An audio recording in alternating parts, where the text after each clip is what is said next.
Hey guys, Thomas the Solar Genie here, aka Mustached, here to review the movie Avatar: The Way of the Water. And if you end up enjoying this full review, then please feel free to like, comment, and subscribe. Also make sure to check out those links in the description. One will head you over to my petition to help out smaller YouTubers, second and third to my Patreon and PayPal where you can help support me and my channel directly, and fourth to my Discord server where you can join, collab, and share your content there. Shilling will be reminded at the end of the review. With all that out of the way, let's get into Avatar: The Way of the Water. So, obviously I've seen the trailer for this, and even heard about this for quite a long while, obviously, and had rewatched Avatar upon being considered and supported to do so. And the reason I bring that up was to give myself beyond a refresher look at Avatar, and to look at it more objectively speaking. And I think that's a really hard skill to obtain and sort of maintain in this line of work.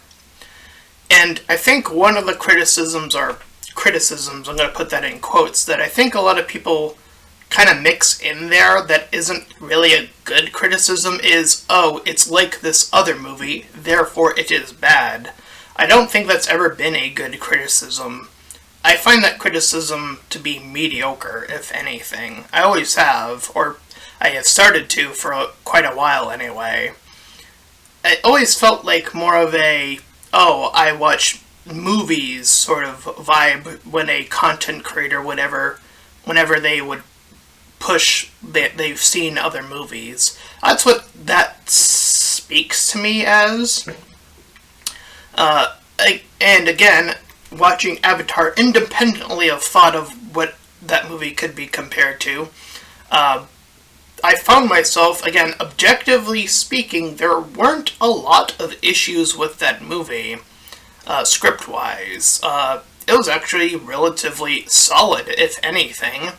So, again, that is why I bring that up. Now, of course, this is a sequel, which actually makes it even harder as a reviewer, but there are certain rules that you can abide by in terms of being objective.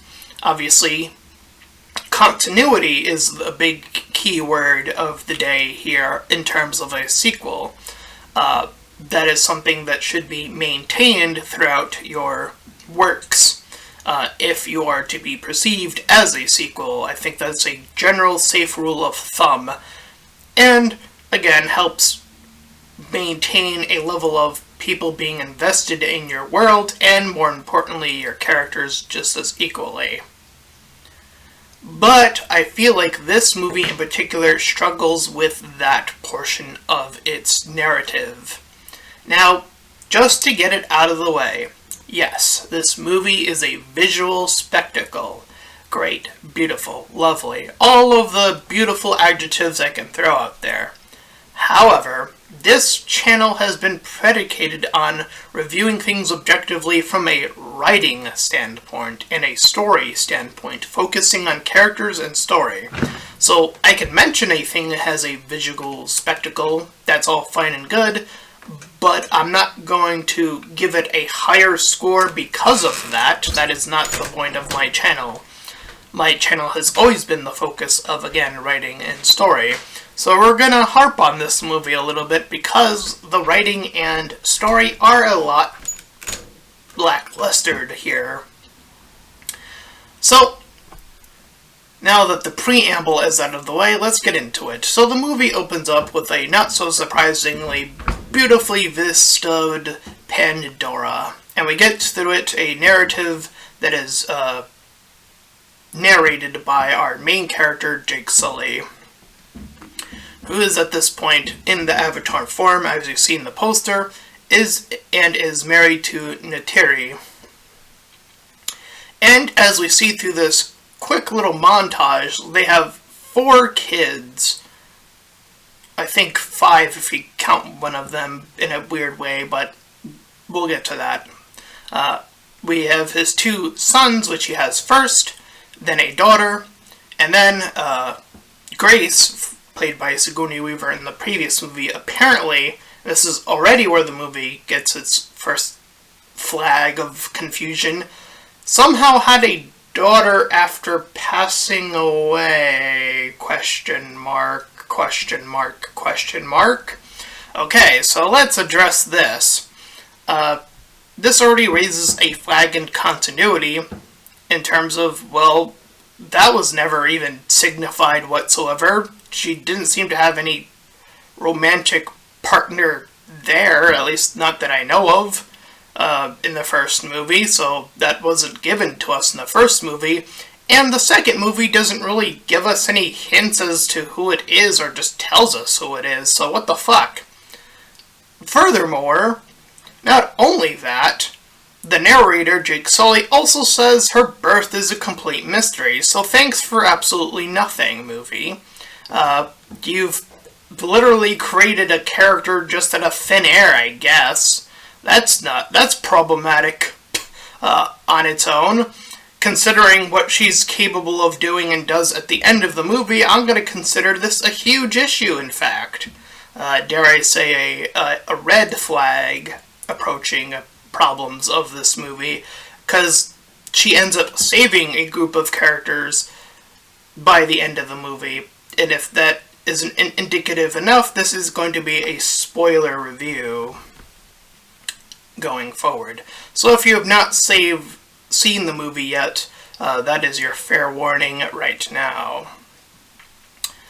So, yeah, there's that problem, and she isn't the only character in this regard that has this issue. There's another character with the identical issue who has a plot relevance near the end of the movie as well. This human is named Spider. He's apparently the son of the General, the evil antagonist of the first movie. And again, all the same questions come from that as well. Like, who was he with? How did that happen? Okay. None of that was ever established, but there he is, like a young teenage boy, but humanoid, going about trying to be or behave like a Na'vi. So there's all that. And again, how crucial he is to the end of the story makes him a plot device for the antagonist. So we have, characters coming out of nowhere, these kids that are coming out of nowhere have no explanation, and how vital, how pivotal they are to the crux of the end of the movie creates its biggest issues. So I think the movie should have just been direct with us in terms of all this. Like, it should have shown, those video logs that the movie has in it. So I don't know why they couldn't do this. Just show the people who they are established to be with. It's that easy. That wasn't really that hard to pull off, and yet they neglected to do so. And I think that's a failing on the writing, is just there. Yeah, spoiler alert for objective writing out there. There are times to be direct in writing. I know there's this sort of whimsical feeling when you're coming from the outside looking in on writing about when you receive advice about, from the big writers out there, some of them will tell you to, do all of that creative stuff and, to find symbology and all of that fancy stuff. And I'm not even against that, but I will say, again, there are times to be direct in writing. There are times to just tell the audience what the fuck is going on. And this is one of those times. Just be direct with your audience. Tell them exactly what's going on. Give us a way to digest this information so it makes sense in our brains. Because now, again, there are these two characters that are vital to the plot that are completely created out of thin air, essentially. There's no other excuse for this. They literally just are there. Why?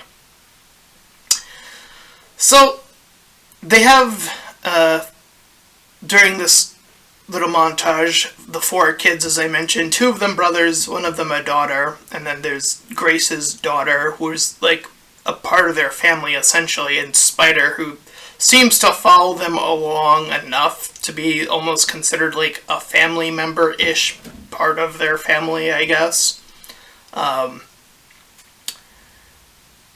So, it doesn't take too terribly long, though, for the antagonizing force to make its presence known as a ship comes towards their planet after our little montage. We see all of these machines strolling in and causing their destruction. It's the humans, they're back at it again. Oh, those darn humans, back at it again, colonizing other planets like we do. Obviously, Neytiri cries in the suffering as she does, have we seen her do before. Then we cut to our next problem of the movie. The Colonel is back. But how? He died in the first movie, someone will note. Well, turns out he wakes up in an avatar body, which raises a whole lot of questions about avatars, which are pinging in my brain right now. So, rewatching the first movie, I thought there was an explanation, part about, the avatar needing, some sort of connection to the person established already. I thought that was the case, and I could be wrong about that. Again, my memory isn't as sharp as it is, or it could be, I should say, but, man, does that come across as, edging on more questions that need to be raised about how these avatar bodies even work, and how, can you really send anything into an avatar body? It seems like that's the case now, because they literally install, a memory chip, and that's all it takes, I guess. So yeah, this new Colonel, which is just him in an avatar body, essentially, but, they tried to also say that he's not the same person anymore, which, there's the whole external problem of, existential, self, how much of you needs, that whole debate about how much of you would need to be replaced until you're someone else completely. Well, this kind of goes into that, I guess, in a weird way where it's instant. And, again, just through a chip. So he has, again, all the same memories of the Colonel, and he even, again, sees the video of his hatred for Jake Sully, which, that is fine, I guess, but, there's not even a question as to, this new, formed memory blank of cells being why do I hate that guy? That seems a bit, heavy. I don't know. That doesn't really come up too much in the movie, though something else does, which again we'll get to in spoiler form. So, they're following this train, the Na'vi are, and in the process, they take the guns that are being shipped over to somewhere, and both of Jake's sons are in the raid, and they get punished for it. For, not doing what they were told. The elder son gets injured slightly, but it is the younger brother, I believe, that is, the one that is, actively seeking out adventure, more so, out of the two of them. And I will say that, in terms of watching this the first time, and the only time in preparations for this review, I did get the brothers confused at a point, and I think that's more of a design flaw than anything else. But, anyway. So the Colonel, as we cut back, tells his squad, that are also all Na'vi avatars, that Jake is their target. All the while, we cut back to Jake grounding his younger son for engaging in this foolish action.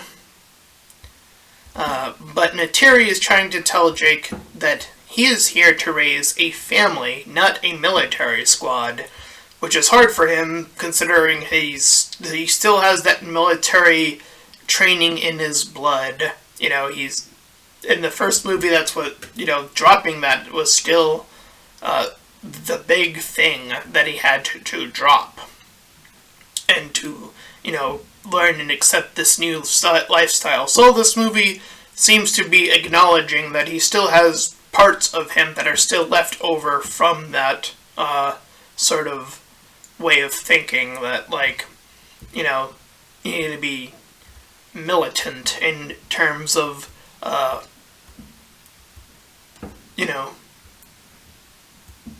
educating the kids. So we see the kids sort of move about, and they see Sigourney Weaver's character, and they learn a little bit more about her. I think this is the scene that's supposed to imply, by the way, that the girl named Carrie, I believe her name is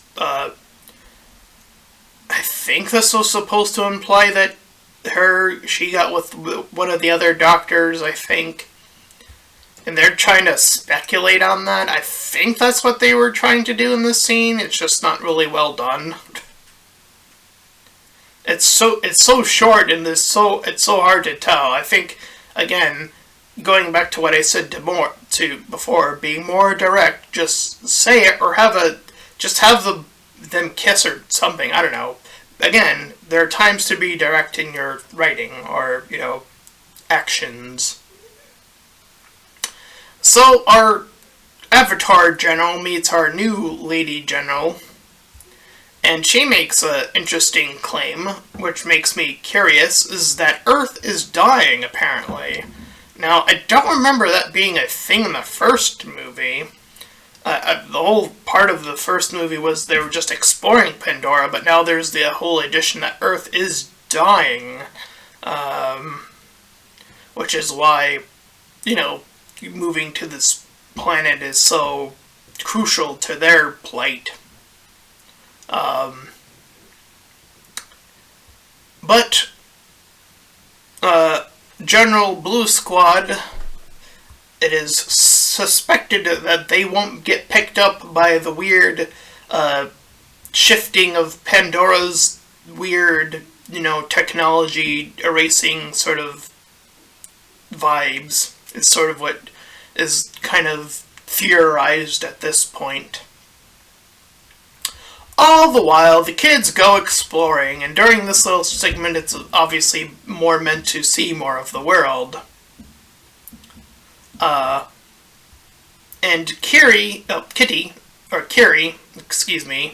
is resting, and we see the first vibes of her power. Of her being able to control stuff without using the tentacle thingamajig to do so. So, again, I think this is poorly set up, her character in general. She's with another character, Spider, who's also poorly set up. And based off of looks, I thought, at least on initial viewing, that this was supposed to be some sort of young, romantic, thing that's happening here. I don't know. Again, that was my initial read on seeing this movie. Again, I'm not adverse to seeing young romance bloom on the battlefield, I suppose. It's, that is a reality. Young people can find attraction. I would know. I used to be a kid that had an attraction to a girl, so I know how it be. Anyway, there's nothing really too direct there, so it's hard to really say if that's anything more than just their friends as of now. So we'll leave it at that for the time being. Anyways, so the general in his avatar body finds his older body. That's, okay. Kind of convenient, I guess. and a little neat, I guess, as well. While the kids are moving towards their location, so everyone's sort of meeting up at just the conveniences of inconveniences now. And they are trying to inform that these others are here, and however, they get caught in the process of, sneaking about. So they get caught and are going to be used as prisoners, because that is how far this general is willing to go. So, of course, Jake and Terry move in. Obviously, Jake uses his guns, and Terry uses her bow. And there's even a little moment of the elder son coming in for the save of Jake. So they're looking after each other. But in the process of this kerfuffle, the general manages to take the spider character. And after their little departure from rescuing the others, Jake wants to completely fuck off. He's like, nope, I don't want to deal with this, even though the first movie was all about them staying and fighting. So, the instinct of his character is seeing this change comes from, I guess, having children. I can see that to a degree, I guess, but I don't know. It's slightly conflicting in a way. Because I would think that he would come to the conclusion that he could put other people at risk, which never even comes into his conclusion box, which I find really concerning about his character, honestly. Because, it does end up happening, even though the only people who get punished is his family, I think, if my loss counter is correct, I think. I don't remember any of this other tribe that they end up visiting losing anyone. I could be wrong. Anyway. So, Spider's being light tortured by a spinning light. And they're trying to gather intel, the general is. But he wants to try the more personal approach. All the while, again, the family is traveling, and we're following the travels. So they moved to the Water Clan. Water Tribe, everybody. Yeah, come on. The easiest Avatar to Avatar joke. You see what I mean? Comparisons. But that one was really easy. I think I deserve a clap and a half for that one. To steal another reference from another YouTuber. I don't know. I thought that was clever. Anyway. So yes, speaking of young crushes, the eldest son, or actually the younger son, this is where I started getting them confused. In my notes, I literally put the elder son has the attraction. I believe it's the younger son that has the attraction, ? I think I'm gonna have to rewatch this 3-hour movie. I don't remember which one has the attraction, but one of them falls for the Water Clan girl that's, teaching them their Water Clan ways after they get into the tribe. But their initial fears is they don't want war, and again, Jake not even considering that. I was like, I don't know. I think, you would put 2 and 2 together, Jake, that would be an inevitability considering how, crazy that guy was last time, but whatever. Here we are.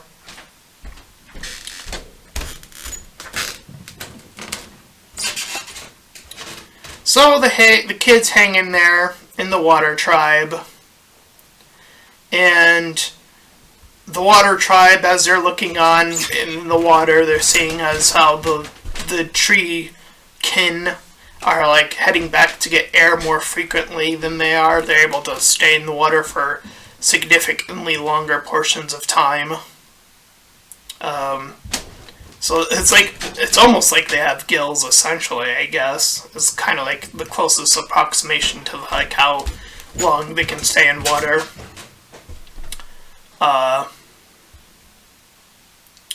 And they also have their own water creatures, like the ones we saw in the first movies, but they're more based on the water.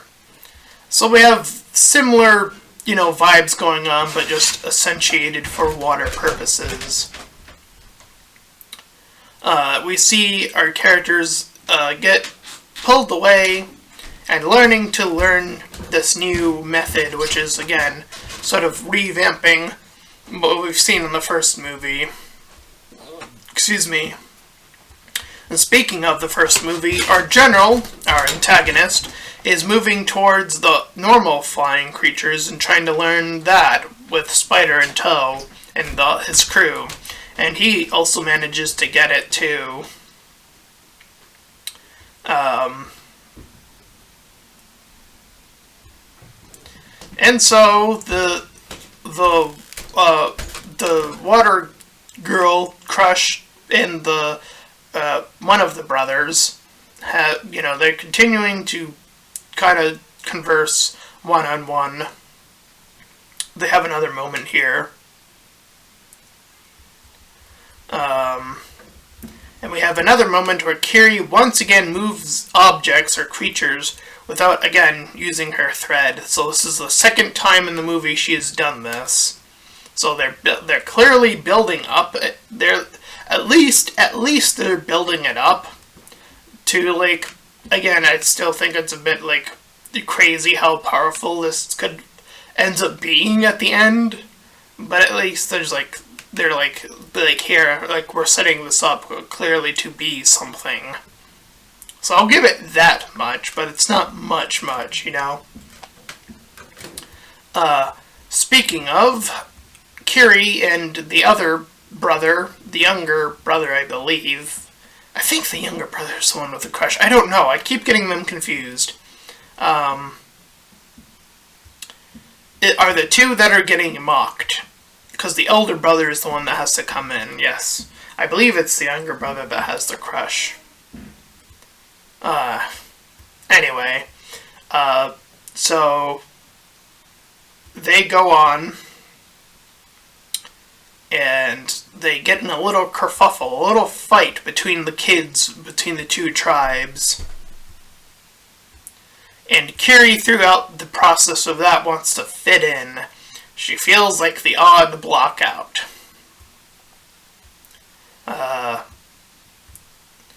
All the while, the water tribe take the elder, or take the group out to the outside reef. This is where the kids, after being told to make up, one of them is told to make up, so I believe this is the younger brother again, told to make up for the little kerfuffle that he engaged in initially.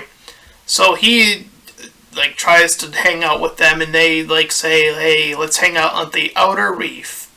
Apparently this is a dangerous part of the water.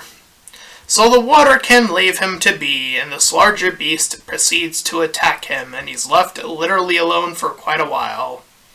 However, he is saved by a significantly other bigger creature.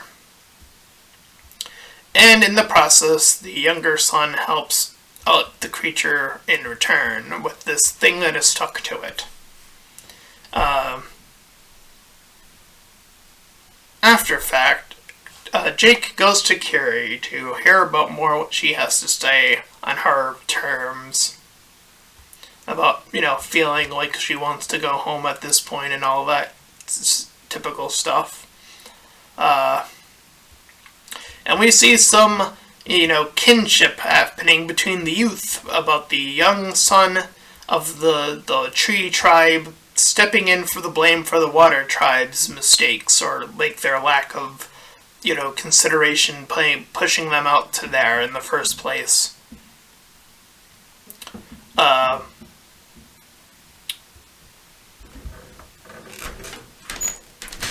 So, the younger brother is still hanging out with this creature, which we learn apparently is some sort of outcast in its own right. And I will say that part makes absolutely no sense to me. I still have no clue what the fuck they were trying to say with this whole outcast thing. Based off of the vision we see, I simply don't get how they came to that conclusion at all. Especially when the kid tries to explain it. It's like, well, he's still an outcast. I'm like, but why? We'll get there. Anyway. So the tree kin are shown to the water spirit tree. And Carrie connects with it via tentacle thingy-majig. And she gets a tree vision with her mom. And then she, like, freaks out or whatever. All the while, the general gets the large scope of the area out. Because he's trying to find Jake. It's all about finding him. If he can just find him, it'll all be over, I guess. I don't know. But, cutting back to our sea land, the sea animals return from their migration, and it's like a reunited little scene where we get to see massive animals, you know, sort of swimming around and stuff like that. All the while, the general is torturing individuals and burning their villages, and Spider's there to witness all of this, so he's seeing the great evils being committed in real time. And yet, we have our ending. Oh boy, we're gonna have to get to that. Because I did say he does end up just becoming a plot device for the antagonist, and that still remains to be true. So, the younger brother is trying to commune with the outcast creature, and we see him go inside. So this is where we learn of the creature's backstory, so this is where we'll adjust this.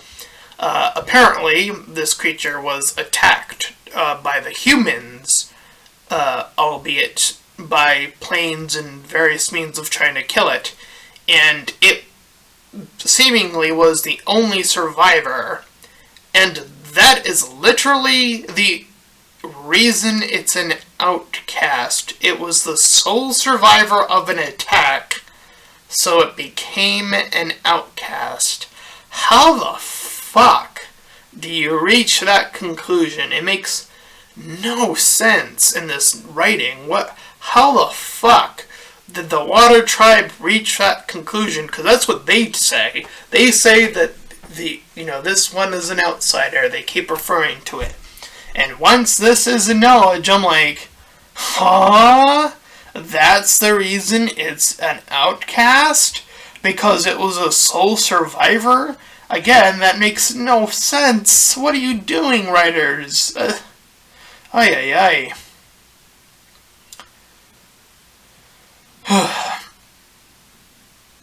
So the Water Clan talks, and there's more communing between the kids of the different tribes. And Jake pulls the younger brother aside because he's being blamed for talking with the outcast, which is ridiculous. And he's trying to simply explain himself. And this is another moment of just talk, or just let the character talk. Like, Jake literally cuts him off. He's like, you're, like the general of the Water Tribe is like talking all of this stuff. Everything he just said was just like, yeah, but you're not paying attention. You're saying all of this nonsense right now, as far as I'm concerned. From the viewer's perspective, anyways, we know that it's nonsense. So, it comes down to, he says his spiel, the younger brother presents himself like, hey, that's not what the case is, and then Jake completely cuts him off. His own son, like, what the fuck are you doing? Just let your son explain himself for once. Like, let him have a character moment, because God forbid, the lack of character that the two brothers have, where I had a significant, lack of distinction between the two, where I was actually getting them confused. I think this could have been a key moment in helping distinguish them even further from one another. But no, that's not where we are, unfortunately. So, the Water Clan is all mad and up on arms. And all the while, the humans are like moving in. They have their machines and they're moving in, okay? So they begin with hunting this creature, and it's a whole thing about whaling. It's an obvious allegory that's not really hard to point out. And here we are introduced to our new villain, or antagonist. The new guy who is in it for the capitalism, and is in it for the money, the dirty money. Which, again, I've always been of the mind that money is a neutral thing, and what you do with the money is often what can make and break an individual into different categories of, evil or good. So obviously he's using, or wants money from selling or buying this, from killing this whale-like creature, to gain this substance that apparently maintains one's youth. Apparently. I don't know how they figured that out. But it's the new MacGuffin is the point of it initially. And so he's arguing with the general a little bit, but then the general just essentially takes over as the main antagonist. And so now that they're moving closer and closer, they're trying to decide whether or not to fight or flee again. And I pinch my nose, because why would you flee a second time? That makes even less sense. They followed you this far. What makes you think fleeing a second time would yield a different result? It begs on the question of your sanity, is what that is. And insanity is doing the same thing over and over again, expecting a different result. So, that's my channel. My channel is insanity, is making different videos expecting a different result. Okay, so enough self-harm and self-pity on myself. Back to the review. So the brothers argue here, and I believe it is the younger brother that wants to fight, question mark? Which I guess makes more sense, I think. And again, I got them mixed up again at this point. So that tells you how far and far between these two brothers are in terms of, their distinguishing differences. Because, I'll be honest, the older brother's even less of a character than the younger brother, and what they do just makes no sense. Regardless, and we'll get to that. So, the Water Clan heads on, and as they're prepping, the kids go out on their own. They go out on their own because the younger brother knows that the outcast is on its own, and he knows that it will be attacked. So he heads out there, then the other kids head out there, and then they signal to the parents that they are all out there, and then they're all trying to get the device that is already on it off, and the evil humans, the general, are all on their way there. And it's all on a race to get this little device off. And in the process of this, they get caught in the process a second time by the baddies. At least some of them do. I think 3 of them do in this scene. All the while, the outcast has had enough. It fights back, landing on the ship to oppose the captors, and the war rages on. As we see Spider actually do something now that he sees the others attacking, and he proceeds to, I believe, kill a few men, which, he like clonks a guy with a fire extinguisher to death, and then, just run off after killing someone else, which, we'll talk about that in the after scenes that come before, or after, I should say. So after getting caught, they escape very briefly before at least Kiri and the younger sister get recaptured, so that is their third capture within the movie. All the while, the brothers go to save Spider, who is already sort of saving himself, but off-screen, while they're having a gun-off, the younger brother gets shot. Oh no! It happened off-screen, you say. Yes, the camera did not show this, which is annoying. I mean, okay. So this is just the Carl effect from The Walking Dead. This is all this is, to me.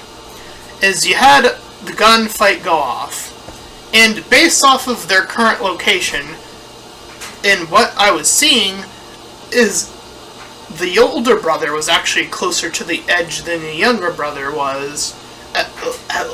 Again, I got them confused. I don't remember if this is the exact case. And I thought it was the older brother that had the gun, so initially I thought the older brother was the one who got killed, but no, it's the younger brother, apparently, that gets killed here. And again, I struggle to see why they would do this and do it off-screen if they were going to do this.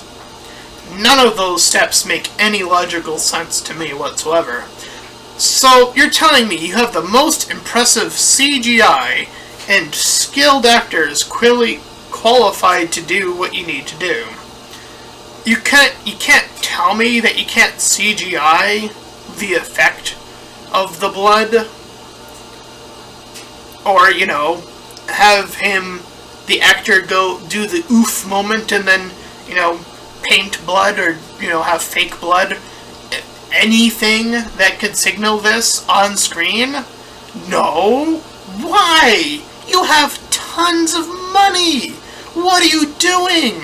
Why would you skimp out on showing this? It makes no sense.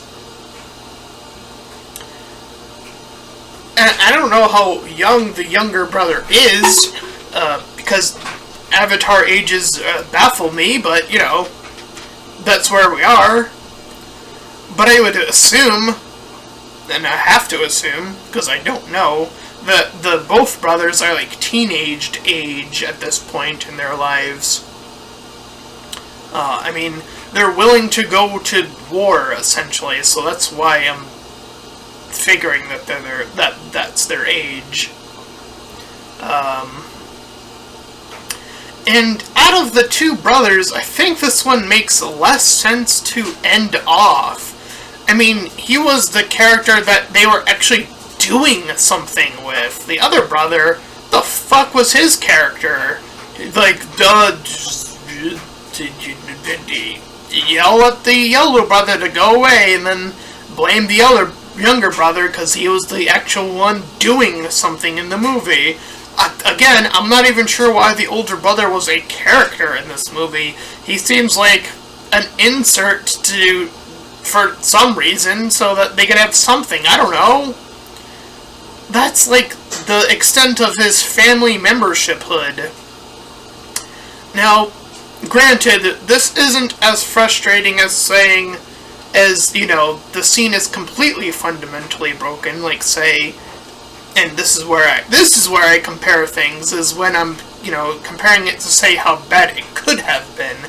It could have been The Last of Us 2 bad, where every character is fundamentally broken. And I mean literally every character in that scene is fundamentally broken. Joel is fundamentally broken, Tommy is fundamentally broken, The main character, Ellie, is fundamentally broken when she has line of sight on Abby, and Abby, even in herself, is fundamentally broken all in that one scene. It's phenomenally broken. But not every character is broken in this scene. At least the antagonists are doing their jobs here. You know, they're just trying to end their lives, essentially. So they're doing their jobs, but again, I question the choice of the younger brother. Again, it seems like they were trying to make him the character of the two, so why would they end his life when it would have actually been more meaningful, by the way, to choose the older brother? Because that was his job at the beginning of his movie, so having him fulfill his job, wouldn't that apply? Like, and then you could see in the third movie, which they're clearly leading up to, be like having the younger brother explain that. Be like, yeah, my brother, gave his life for me. The thing that you told him to do. Wow! Talk about, having a flow narrative, but no, you couldn't even write that correctly.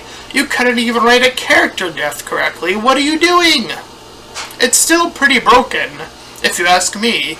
In terms of choice, you had a choice and you chose the worst character to kill in this scenario. And again, I don't even understand why you chose him if you had to choose. I put that in quotes because, I get that you want, drama and tension and, realism in these types of movies, right? You want conflict, you want, stakes. I get all of that, so I get the explanations as to why you might reach the conclusion of you might want to kill a character in general, but the choice, once that is on the table, makes no logical sense, especially when the through line of the older brother was to watch out for the younger brother. So wouldn't the logical choice being that the older brother does his job, looking out for the younger brother, pushing him out of the way, taking the gunfire on his own volition, and you see the gunshot and letting it happen off-screen? All of those things would have been more sensible, and would have been, again, led to a more logical conclusion based on the through line that you told us. You gave us that on a silver platter. You gave us a character moment on a silver platter, and you spilled it. You spilled it instead of serving it to your audience. What were the fuck you thinking, I dare ask? That is an apt comparison, I would dare say. So after that happens, Jake reboards the ship. Neytiri joins the battle.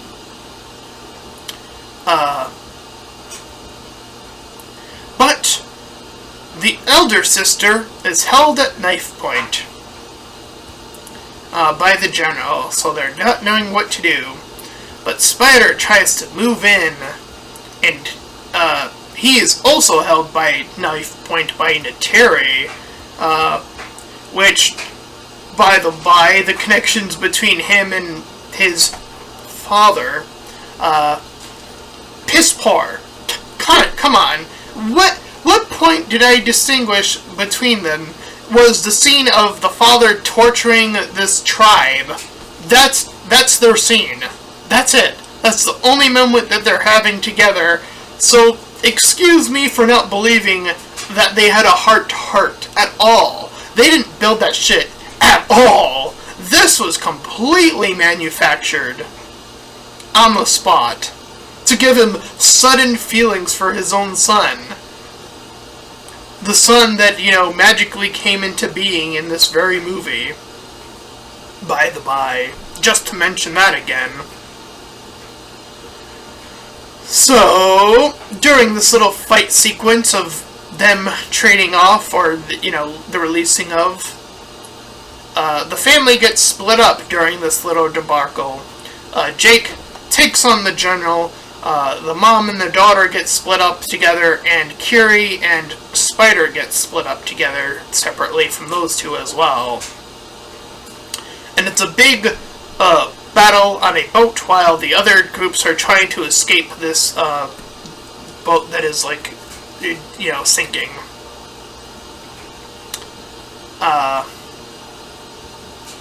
So we have moments of characters saving each other, like Kara saves her mom, the younger sister is there with them, Kara using her powers, which is what that cultivates in, is her saving her mother and her younger sister. I'm going to say mother at this point, even though Kara's technical biological mom is, the scientist Sigourney Weaver's character. But essentially it's, her surrogate mom, essentially. And again, her younger sister.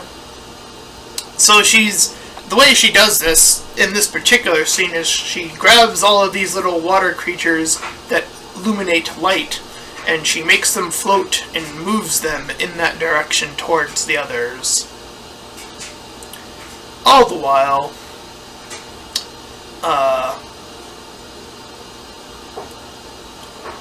during the fight, we see Spider temporarily escape with Carrie.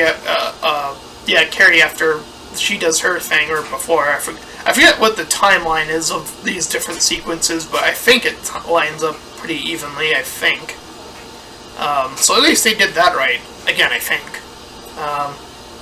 Anyway, point being is that Jake and the General are fighting underwater at this point, and Jake has the General in a clutch of making the General pass out underwater, so he ran out of breath underwater. I'm sorry, but that character is dead. There is no way this character survives. But spoiler alert, because apparently they wanted the characters to survive, they have the impossible happen. So we're going to get to that in very, very briefly. So, Spider, having the most bizarre moment after seeing what he has seen, decides to swim down, is able to pick up his heavier-than-himself avatar-based father. By the way, he's a human. Don't forget that Spider is a human that's able to pick up his unconscious, unbreathing avatar father and help him swim up to the surface from the fucking ground. And they make it all the way back up, and he's alive! How the fuck do you write that? How? That makes no sense. You cannot survive that long underwater. I'm sorry. That is just crazy.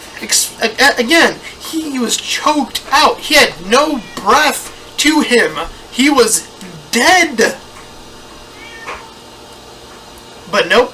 They just bring him back to life like magic, because they needed that third movie like magic. So we're just gonna write bullshit because reasons.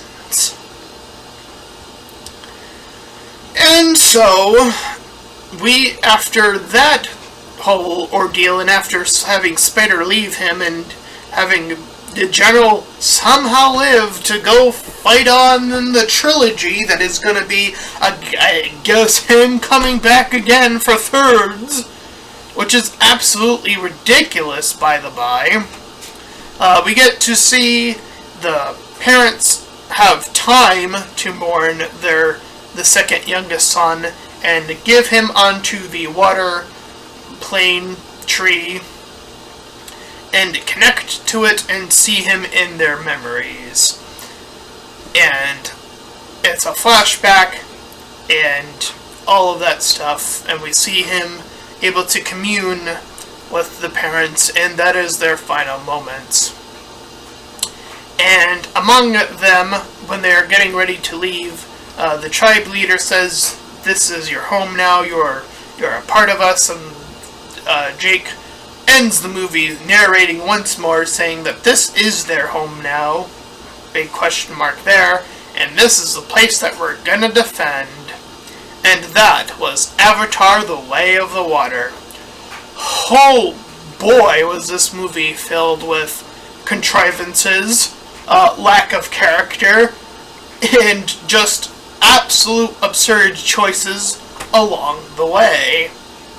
Boy, oh boy, while this a spectacle, a messy spectacle in terms of writing. My goodness gracious, how far we have fallen in terms of writing quality here. Like, this is actual bad writing. Like, I don't know how you did all of that messiness, but from adding characters that aren't well enough established, from having characters that are so irrelevant, like the older brother, to the plot of you question his very existence throughout the entire movie when it's the younger brother. You could have erased the older brother from the movie, and yes, technically in this movie lost nothing because he's not a character. He's not. You couldn't even fulfill his, desired outcome of, again, if you had to choose for, drama purposes of killing off a character, he was your option, and you chose wrong. I don't know how they did that. It's baffling to me how they did that. The whole thing with Kiri, or however you pronounce her name, the daughter of the scientist, again, her being a being in the first place is already a bit of a contrivance on its own, but they give her additional powers of being able to, freely flow the animals without her tentacle thing, so,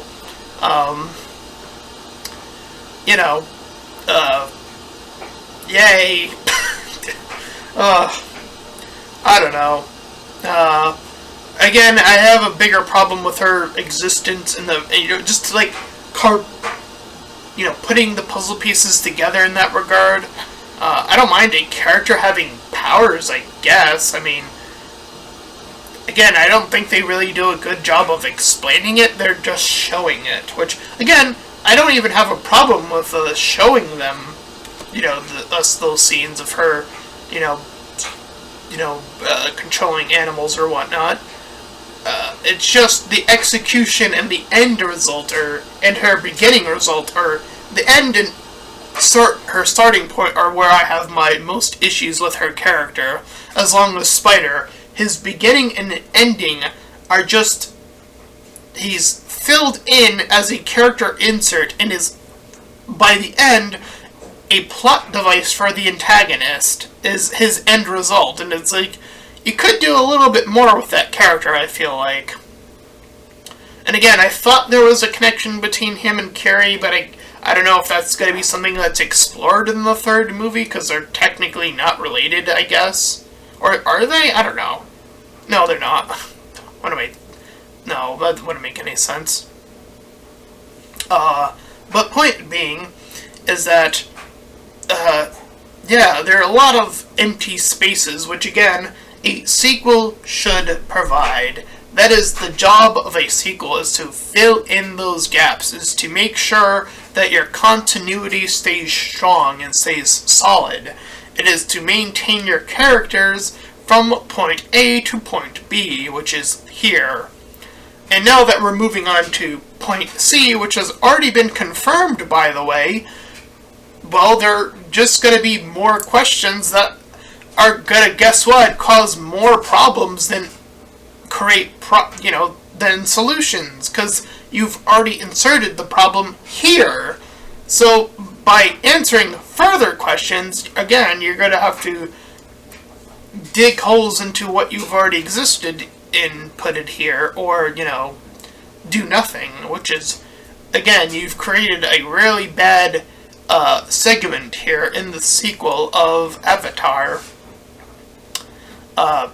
So yeah, in terms of writing and story and plot, which again has been my focus of my channel, if I'm going to give an objective review and an objective score, I'm going to have to give this movie a 3 out of 10.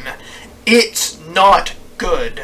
It is broken in a lot of places of everything they insert, from lack of characters, and I do see what they're trying to do with some of the characters, which is probably why I would push it to a 4 out of 10, but that's the highest that I would give this type of movie, because it does not deserve anything higher than a 4 or a 5 out of 10 at the bare minimum. So yeah, this is a long review for a 3-hour movie. So thanks, Avatar the Water, The Way of the Water, for providing me with my longest review to date. I am greatly appreciated of that. And boy oh boy, was this 4 out of 10 not expected as a score. Out of, again, adding characters that shouldn't have been added, or if you're going to add them, give them the detail and time that they need to establish, and establish them correctly. Don't puzzle piece them in half-assed. Don't do that. That's not good storytelling.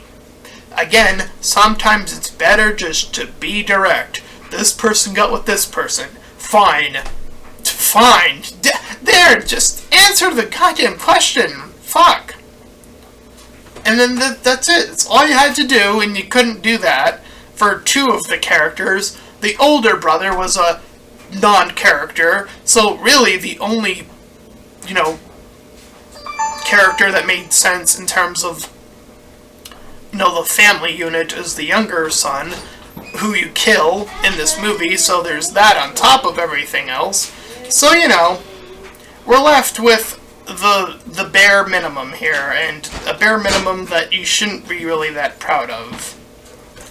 But visually speaking, hey, you did the wonderful thing, I guess. But, 4 out of 10. Come on, you could write better material than this. I could write better material for this. Anyways, that is my review of Avatar: The Way of the Water. If you ended up enjoying this review, then please feel free to like, comment, and subscribe.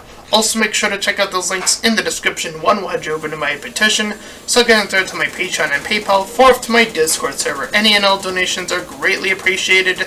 And until next time, everyone, bye-bye.